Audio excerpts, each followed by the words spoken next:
Hey guys, Eric here. Thank you so much for tuning in to today's episode. Before we tune into the details today, I have one little favor I'd like to ask you. Are you listening to this on Apple Podcasts or Spotify? If you are, and if you haven't done it already, it would be so helpful to Anita and I if you could leave a 5-star review. It could just be putting 5 stars or even writing down something that you really enjoyed and learned from the episodes that you've heard so far. This kind of help would really improve our ability to give you better content and also to help other people find out about Taiwanica. So if you wouldn't mind taking just a few moments to do that if you haven't already, we would greatly appreciate it. Thank you so much, and we really hope you enjoy today's episode. In my house, in my original family, my mom would completely ghosted me. Even we are in the same room watching TV together or eating dinner, whatever, my mom would completely ghosted me. No interaction, no yes, huh, no, nothing. Even though you talk to her, she, silent. This is Season 2, Episode 1, talking about emotions, specifically anger. What's up, everybody? Welcome back to Taiwanica Podcast. This is Eric speaking, and I am glad to be back. And coming with me is the one, the only, very angry Anita.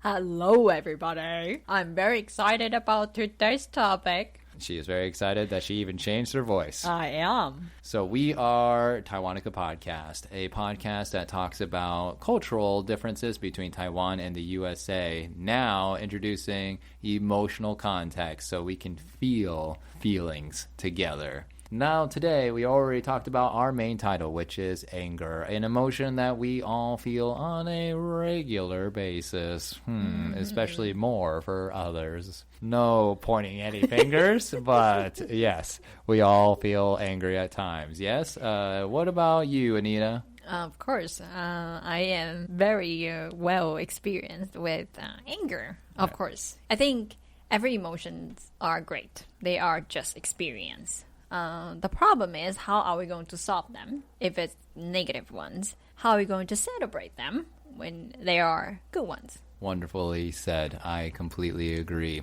And there are methods that we will slowly like to introduce to everybody throughout this season. So definitely tune into every episode, because the more you listen to this, the more you'll be able to also start to clear out the emotions of your life. So with anger specifically, I have some questions that I would like to ask you first, Anita. Yeah. What is anger? What do you think it is? Anger is an emotion that makes you feel you are going to lose control of any kind. Like either yelling, shouting, smashing, any kind. So, and you will feel like your blood pressure is going high, your heartbeat goes fast, sometimes you sweat. Anger is the emotion that likes that. I think you explained it very well. And what is a reason why we get angry? I think the reason why we get angry is because when the thing is out of our control. Like we expect, today I woke up this morning, I'm going to have a wonderful day. And then you go outside, the traffic sucks. You miss the bus. Everything is out of control. Out of everything you identify as good, I think that's when you get angry. Oh, so things that are outside your expectations. That's true. Interesting. And so why do we, get hot-headed and yell at people when things are out of our expectation? What do you think is the root cause of us acting this way? I think when every situation is out of our control, our nervous system kicked in like, dang, we are not going to make it. Or, we just reflected, have the ideas that, dang, it's going to be totally different what I expected. And we don't like that feeling. And I don't think anybody likes that. Even for animals, like, I'm going to, if I were a tiger, I wanted to catch this prey. But, the prey somehow got away. I think I will also experience anger. And deep down, I think it's considered a violation of your survival mode. Any kind. Like, you missed the bus. Dang, I'm going to be late at work. There's traffic. happen in front of me and I'm going to be late, or my wife is going to get angry at me and then my life is in danger, sort of things like that. It seems really interesting because all the things that you're talking about seem to relate to another emotion that we feel on a daily basis, and that's fear. Right. And I think that's very interesting how anger is an emotion that we all are very well familiar with, and that we express it on a very continuous basis, some more than others, like I mentioned. And that is because what Anita just said is that fear is kind of driving that emotion of anger, is that we want to make sure things are going the way that we want it to go. And if it doesn't, this is where the fear kicks in, is that, for example, like you said with your traffic, I'm going to be late or I missed the bus. You're angry at the bus, but inside you're fearful of what are going to be the consequences of you being late or missing the bus. Yes. So I like how you address it like that, because the more you understanding emotions, you know there is no one specific emotion just exist. Most of the time when we are experiencing, especially in negative moments, it actually has mixed emotions happen. And anger so happen to be the easiest one, because it's just so easy to that I missed a bus, I'm angry. Angry is the easiest go-to emotion for everybody. It's just so easy. You just yell, you just say, oh, I'm pissed. It's addicting, right? And just like how Eric break it down to different kinds of emotions, which is fear. So I think every emotions has relationship with each other. They are intertwined. And I think the first one, when you get angry, I think there's a really, really good beginning for you to really look into your emotion, look into your anger. Is it fear, or is it something else, or frustration, or anything like that? I think that's why we are making the season 2, giving you those ideas. We are talking about anger. What else is there? Exactly. And that's a really great way to segue and connect to what we're going to talk about specifically, to give everyone a general idea that we all feel anger, no matter which country you're from. And we would like to provide examples to prove that right now. So in United States, we have some very common ways of when we feel angry. And I'm sure Anita will be like, oh, us too, or oh, Taiwan too, in just a moment. Because they're pretty common, no matter where you live, I'm sure. And so the first one is actually kind of what Anita brought up already, which is traffic. United States, we are a big country, and we need to use cars for pretty much everything, whether it's to go to the grocery store, even the convenience store, or whatever activity. And one of the biggest ones that we experience traffic with is going to work. And so every morning around 8 a.m. or every evening around 5 p.m., guess what? There's a traffic jam, and people get really annoyed at how slow they're moving to either get to work, maybe being late, or getting home, having wife be angry that you're not ready for dinner on time, or husband being upset that food isn't being ready yet. So true. Yeah, so how about in Taiwan? Is it pretty similar? Definitely traffic. And I think we have different kind of situation. Is at least in America, you only have rush hour. The street is busy. In Taiwan, we are busy all the time. Yes. The traffic is 24/7 busy. Right. Except for 3 a.m. in the morning. Yeah, because we are small. That's just the truth. Yeah. We are small, and we don't just have cars.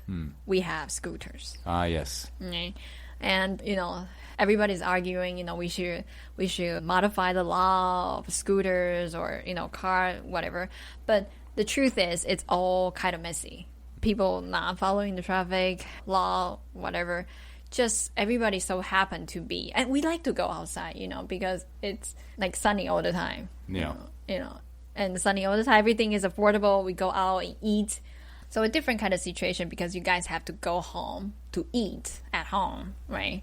And you guys don't have the luxury to eat out all the time. But Right. lucky for us, everything's so affordable. So we are always on the run to everywhere that we want to go. That's right. You know? That's right. And everything opens so late, 10, 11, all the time. All the time. So people are busy all the time. So traffic is the biggest trigger for people's anger to happen. So that's definitely the first one. I agree. And when it comes to traffic in Taiwan, I've driven in Taiwan and I've driven in the United States, and driving in Taiwan is probably one of the most stressful things I've ever experienced. Driving, I apologize for that. I mean, it's okay. It's the way you guys do things. But me experiencing that means that there are other people in Taiwan who definitely feel the same thing I feel on a every single day basis. And they've just gotten used to it. Right. They've gotten used to that stress level. And Right. that shocks me because when I watch other people drive in Taiwan, I know that they're really like alert and trying to make sure that they're safe and making sure they don't hit any scooters. And they're not worried about the cars because the scooters are the ones who are crazy. And so it's just too much stress. And Right. it's so easy to get angry and be Right. messed up afterwards. So this is the thing that we're trying to bring up here is when you are in this situation and you are experiencing stress or anger, you have a choice in this moment of either letting the anger happen or not letting it happen and trying to focus your emotions elsewhere. So, Anita, can you elaborate more on that? Yes. I gotta say, I so agree with Eric because when I was still in Taiwan, I was just like, yeah, everybody drive like that. What's the big deal? But after 2 years, I haven't gone back to Taiwan, and I went back last month. I was like, oh my God. Yes. I was like, what? You realized. I did. So at that moment, I would just, have the realization. It's like, oh my God. So that's that. And also, environment is very important for your emotions. They definitely will, affect your emotion at a certain level. So when this kind of things, that's why I call it a trigger. You probably don't want to feel angry at that moment. I'm guessing nobody wants to get angry all the time. Okay. So at that moment, I think you can do one thing, which is detach yourself from the situation. Ooh. When we are, like you said, like hot-headed, we just, oh my God, that guy, blah, blah, blah. You are in that moment. And everything that you describe at that moment, everybody has been experienced that before. Like, somebody turn left without the blinker or those kind of things. But at that moment, you have to have the realization, say, okay, this is the environment. This is not me.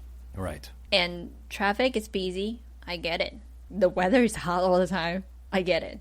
You detach yourself from it, and then you can make the decision. How are you going to react to that situation? You can, whatever, I'm just going to get angry and then ruin your day. Maybe go home and yell at your kids or your wife. Or you can literally detach yourself from that moment by just saying, okay, the traffic is busy. The weather is hot. What should I do? We'll be right back.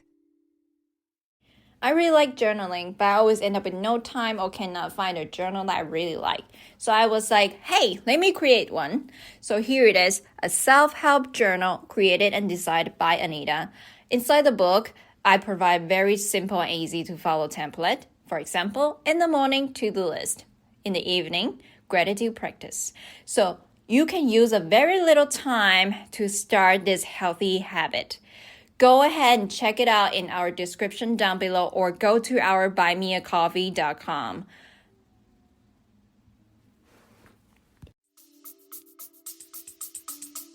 So I want to explain and kind of unpack what Anita means by detach. She just said it right now a minute ago. That was focusing on how the focus that you can do is say to yourself out loud, okay, traffic is crazy, it's hot, and then what should I do? And so on this what should I do part, the one best thing that you can do, that anyone can do in that moment, is actually say those words. Oh, it's hot. Oh, the traffic is crazy. These are very powerful by themselves. And why is that? Well, the reason is that when you take your focus and you actually say the words in your head, oh, traffic is crazy. Oh, it's really hot. You're actually helping your brain focus on the moment and not be reactive. So not respond to the moment in an angry way. You are taking what we call a conscious effort. And a conscious effort just means that you are focusing right now. And when you do that, your stress and your anger automatically, just by saying those words, will go down. It helps you focus back on what's important. You're driving, or what you were thinking about, or the music that's on the radio. You're not focusing on the crazy traffic anymore because you confirmed in your head that this is what's going on. I don't need to worry about it. And the only reason why you're worried about it is because you're afraid of it. But if you say it to yourself, you're no longer afraid because you know what it is. Fear is not knowing. So if you know what it is, the fear goes away. And also one thing is when you are hot-headed, you are tunnel vision. That's right. You can probably cannot see anything else either. You only feel what you feel, which is anger. But by saying, indicate the fact, the weather is hot, the traffic is busy, you are reminding yourself, okay, this is a situation I am in. I'm not part of it. So you just by saying, just like Eric said, you just, say it out loud, and then you will coming down because you open up your vision to the whole picture. You don't feel like a victim anymore. When most of the time when we get angry, we also have the feeling like somebody did something wrong to me. But in that situation, if you just say, okay, the traffic's busy, of course, then that person wouldn't, stuck in the traffic and target you, so I'm going to piss you off. Right? That's what we're going on in our brain at that moment. You start judging. Right. You want to think about rolling down that window and yelling and giving that person a piece of your mind. You're like, what do you think you're doing? Right? And it's satisfactory in that moment, right? You feel really good doing it when you do that because you successfully got the anger out. But you caused another negative result. You made another person feel bad. And then what comes after that? Regret, which is another feeling. We're not going to talk about regret today, but that is another feeling we will talk about later. Right. But that's basically the steps, right? So most people afterwards, they feel bad in a different way. They don't feel angry anymore. They feel regret. And then they move over the rest of their day feeling bad, and then they yell at other people, or they feel bad on the inside. Maybe they drink too much or smoke too much. Something bad happens afterwards, right? So this is the whole thing, is that recognizing in that moment when you're having that peak of anger and being able to recognize that it's not you, it's just that situation, your environment, and you're able to calm yourself down, your whole day will change. Instead of yelling at your wife or being angry at the kids or yelling at your coworker, you're going to go to work and be like, hey, how's it going? There was some traffic. The whole attitude changes. You become a different person. And so this is the idea, is that you have to be equipped with anger and know how to tackle it, how to focus on it when it happens. And so that's one way that you can take care of it when you're outside of home. But now I want to bring up another one I think that Anita will relate to as well, which is in the United States. One of the easiest things that causes people to get angry is relationships. Woohoo! Yes, relationships. This is something that brings it closer to home, something that's not necessarily you're going to see when you're out of the house. Instead, you're going to be inside the house and feel angry.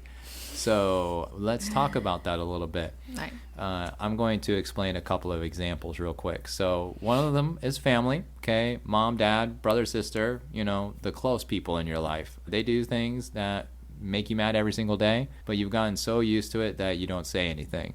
Maybe mom judging how you clean the dishes, or dad making sure that the car is perfect, and if you make a little mess in it, then you'll get scolded. Or your brother, not cleaning up after himself, or your sister scolding you for being not pretty enough. Or Are you telling your own story right now? My sister tells me biology. My sister tells me I'm not pretty enough all the time. It's a sad moment, okay? If you feel, you want to give Eric a hug, you can post that on Instagram. Okay, but no, the point is that these are these little things that can cause your life to be a little bit less happy because of the anger that you gently feel with your family. It can be small like this, or it could be something huge, like your mom throwing away all your stuffed animals. Oh, you just stop. It's okay, honey. That's I love you. you. Oh, that's me. Yes, you. I didn't know. Yes, you didn't even notice. Or your dad not giving you enough hugs. Okay. My dad never gives up. Or your brother eating all the food. Okay, and not My sharing. father really loves eating. Or your sister scolding you on not being good at math. Oh Okay. my gosh. Yes. What you just... I know everything about you. Okay, these are all Anita's examples. Okay, so these are the things that can really make you mad. And if you let it linger inside you, then every time it happens again, it's kind of like making a cake. Every time you make a cake and you want to make it better, you add another layer of like sugar on it, right? So it's just like a really bad tasting cake. Every time someone does a bad thing, you're just adding another layer of bad tasting anger on your angry cake. Okay, it's just getting worse and worse. So that's the problem, is that if you don't do anything about it, guess what? It doesn't go away. It stays in your body. And it's going to stay there until you figure out the problem. And this is where people get really mad at their family all of a sudden. Like they yell at their parents. Be like, you don't love me. Okay. What is this scenario? Something like that. Or your brother, you yell at your brother, be like, you're such a fatty. Okay, something like that. All right, it just builds up to the point where you just explode, right? Who has not had an exploding moment in their life? Right. And that's because the layers got too thick, okay? Or lots of people in America say you just had your bottle too full. And it popped, okay? And so this is the situations that we can experience at home with relationships. But guess what? Just like the traffic, it is avoidable. Anita, can you elaborate on that? Yes. First of all, I would like to be a nerd for just 1 second. I really like how you use the cake as a metaphor, but first, we don't just put sugar on top. What kind of cake are you making? Yes, ma'am. Anyways, I am not a good baker, apparently. The point is, just like you say, we will use another layer to cover it up, or like at that moment, just whatever, that's what my mom used to be, that's who she is, or, that's just my brother. In this moment, you gotta be very careful, because like just like Eric said, you just covered it with something kind of look okay at that moment. And then back to the nerdy moment I'm about to share, which is in your brain, your neuron, they carry memories. They just somehow create a certain type of chemical. For example, angry has its own chemical, and everybody's experience about angry will be different. So meaning everybody has different set of DNA or set of chemical inside of brain, whatever. And when you are experiencing those moments, every time when you have the experience in your brain, they will create a certain type of chemical, and they carry it inside of your body. So when you choose to cover it, say, I never let it go, I'm not going to talk about it, that's okay, you can say that. But in your brain, those chemicals still have memories inside of your body. And what happened is, the next time you experience a similar feeling, you trigger the neuron. That's how you react. Double the punch. Or like what Eric said, the bottle popped. And that's why. So when you choose not to talk about it, not to deal with it, they don't go away. They store it inside of your body, in your system, like nervous system. So that's what Eric says. I think it's perfect example, like covered up with another layer of something else to cover what it was before. It's a very dangerous thing to do. And second, I would like to say is, most of the time, especially when you're having a relationship with someone you're really close to, like your family, your siblings, your grandparents, those anger, you're going to be very careful, because most of the time they are sad. And again, like I said, being angry is like the easiest way to let it out. So you got to be very careful when the moment you feel like, oh my God, I'm so mad at my mom, I'm so mad at my brother because he or she did this. You gotta look deeper. If it's sadness, I think most of people have been experienced that, like, our feeling got hurt. And at least in Asian culture, in Taiwanese culture, we don't talk about feelings. If you feel sad because of your close family member, we don't talk about it.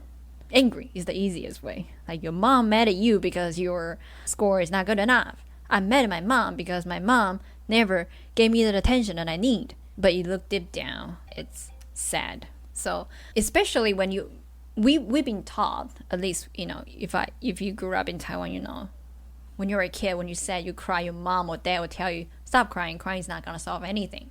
We've been taught early age, like sadness is an unwelcome feeling. So what that makes us when we're adults, we don't talk about it. We covered it with anger. And the worst part is when we experience the anger, we covered it with something else as well. And that's when just like a snowball rolling bigger and bigger until it hit the rock and everything got destroyed. I think it's a very well explained nerdy moment with Anita. And so just to kind of make it a little bit easier to understand is that when she mentioned how we all experience different anger and how that affects our brain, no matter what, each of our brains are going to have the same chemical release when we're feeling anger, but the color of anger that comes out is a different shade. So it might be pink for one or red for another. That's what she means by everyone is going to experience anger differently. And so when you have more and more layers added to it, it's just making that color, in my opinion, darker and darker to the point where it's going to become so unstable inside your body that you have to have a release because your body can't withstand that frustration anymore or that anger anymore. But the thing is about this moment is that yes, you will feel a release somewhat about that emotion when that moment happens. But the thing is, this is not the best way to release this emotion because you're releasing it when it's at a dangerous state. And when you're releasing it at a dangerous state, it's very similar to if you think of like a volcano, okay? So if you see a volcano and it erupts, it's exploding everywhere, right? There's damage in all different directions and it's completely unpredictable. But if you're capable of managing your volcano of anger, you're able to not have that kind of eruption. Instead, you're able to manage it so that actually never happens. That explosion will never happen. And that's possible, but you have to be able to be aware of it happening so that you're not controlled by your environment. And that's what Anita is saying here, is that with all the experiences that you have with people, with like your family who have repeatedly done this to you, you have to get to the point where you have to talk to them directly about these situations and be able to express it. And I know in Asian cultures, this is totally taboo. And so hopefully with the knowledge that you're learning today, that you'll be one of the people who pioneer this new phenomenon, which is what we're trying to encourage, is that expressing your emotions is a good thing. Expressing them in a healthy way is what we want you to do. And doing it with communication rather than reaction, communication instead of reaction, is the most important thing here. And that's why we're talking about this one specifically today with anger. And so what I'd like to do now is basically ask Anita to share a little bit of her personal life, if she's okay with it, about one specific moment where she lost it. And then one way that she, next time afterwards, in a new situation where you were about to lose it, but you knew this information and you were able to contain yourself. So if you can give us 2 examples, that would be great. I don't have a clear memory about how many times I've lost it. That's okay. You don't know to tell us how many. Just tell us one specific one that you can remember off the top of your head. Oh, God. I think the experience I can remember, that's one time I was talking to Eric about something and he didn't respond to me. And then I repeat what I said earlier. Again, still no response. And I just get angry immediately. I snapped. So I started yelling at him. And at that moment, Eric was like, what just happened? Just feel like he was sleeping when the earthquake happened. He woke up with the house was, tilted or something like that. I've totally done that before. Anyways, so I got lost it. And my pattern, every time I experience negative emotion, my biggest, how do I say that? Not really the solution. My biggest way of handling it is to walk away. I'm not saying that's the best way. I'm still trying to change that. but that's always my go-to. Just like what we already included earlier on this episode, like we have our go-tos. We repeatedly doing a certain motion when certain things happen, So that's, for me, it's like, I would yell, blah, blah, blah, and then I would just walk away and, went to another room or whatever. And that moment, I was shocked. After I yelled at him, after I yelled at Eric, I was shocked. I was like, what would just happen? Then I asked myself, why? I said, I'm so angry. I was talking to myself at that moment. I was, I'm so angry. And then I asked myself, why? And then I just remember, because every time when I did something wrong in my house, in my original family, my mom would completely ghosted me. Even we are in the same room watching TV together or eating dinner, whatever, my mom would completely ghosted me. No interaction, no yes, huh, no, nothing. Even though you talk to her, she, silent treatment, basically. That's when I realized, what I'm experiencing, Eric's action triggered me to feel the feeling I was hurt when my mom did the silence treatment to me throughout my whole entire life. She's still doing that. And that's when I realized, okay, and that's what I remembered. And I tell myself, that's the old memory from my mom. And Eric is not my mom. His intention was not to hurt me, which my mom's intention is very clear. Yeah. Yes. So give it a different definition. I think it's really, really important. We usually experience the same emotion when somebody did the same thing. This is a perfect example, silent treatment. But at that moment, I didn't thought that Eric was just paying attention to his word. He didn't really hear what I said at that moment. My brain, when I experience anger, doesn't have the time to think reasonably or logically, right?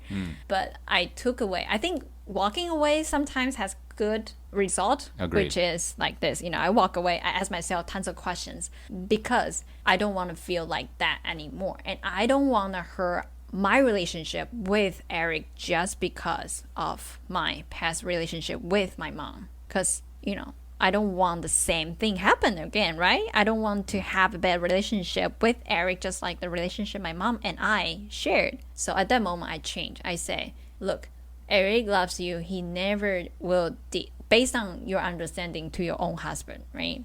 Eric will never did something like that to you, or when he would dare. He would never dare to do that to me. I'm shaking my head no. Vigorously. Yeah, anyways, so when I realizing everything, I will usually suggest you writing it down, because our brain, you cannot trust your brain too much because, it's angry. Yeah. I wrote it down and I went back to Eric. I tell him everything. First, say, I'm sorry, but I have something I wanted to tell you and I need you to listen to me. Give him a chance and also give you a chance to open up what happened in your past, and you can do it together with your, new relationship. In this case, it's my relationship with Eric. So he understands, so he will never do that again. He will be more careful every time when I ask him questions or talking to him or find a solution. Like if I really wanted Eric's attention, I'll go to him. If he's doing something else, I said, I wanted to talk to you. Even though it's not important, but I want you to listen to it. Which is every day. Yes. And I love it. Not important part. I love it. All of her random nonsense. It's great. It keeps the day alive. Just give him the heads up. Like, okay, I'm going to share something that's not very important, but I want you to listen to me. I wanted to share the joy, the nonsense with you, whatever. Give him the chance. And also give yourself a chance so the same situation won't happen. And of course, you are going to heal what has happened deep down. That's what, earlier on we say there must be a root what happened. So that's my experience. Wonderful experience, because you not only shared with us a method of how to contain or, be aware of your anger during when anger is already inside you. You're feeling the anger, and you tell us how you're going to focus on it so that it doesn't take control of you. you also gave us a solution to what you would do in the future, which is openly communicate with your partner about how you would like to do things in the future so that this kind of angry trigger will not happen, even though you're going to try to avoid that trigger from happening ever again. So you're kind of doing a two birds, one stone situation here. You're doing the best you can inside by being aware that this is a trigger because of the things that happened in the past. Right. And if it happens again, you're going to try to give yourself a little space before you do anything. You know, just like maybe, oh, I'm angry. Oh, wait, you know, hold on.